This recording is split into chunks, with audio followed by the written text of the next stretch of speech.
Policia italiane ka arrestuar 4 shtetas shqiptar të dyshuar për përfshirje në vrasjen e ndodhur një vit më parë në qytetin e Pratos në Itali. Një ngjarje që hetuesit e lidhin me larje hesapesh dhe kontroll territori për aktivitetin e paligjshëm të drogës. Në burg është dërguar një 19 vjeçar, i konsideruar nga prokuroria si autori kryesor i vrasjes së Vladimir Leshi, 38 vjeç, i cili u gjeti pa jetë verën e kaluar në kopshtet e rrugës Via Baraka.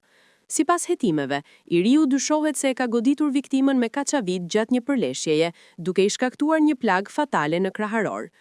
Zyra e prokurorit të Pratos bëri me dije se janë ekzekutuar 4 masa sigurie të lëshuara nga gjyqtari hetues, të gjitha ndaj shtetasve shqiptar.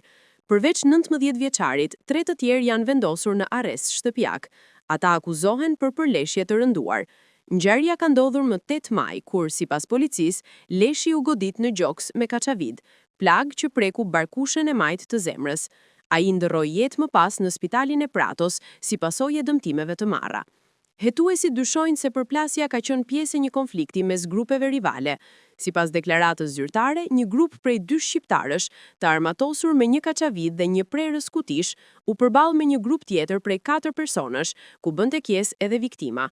Shkaqet e konfliktit, sipas gjyqtarit, lidhen me pretendime të ndërsjella, provokime, fyerje, xhelozi dhe dinamika të supremacisë territoriale, tipike për përplasjet mes grupeve të rinj rival.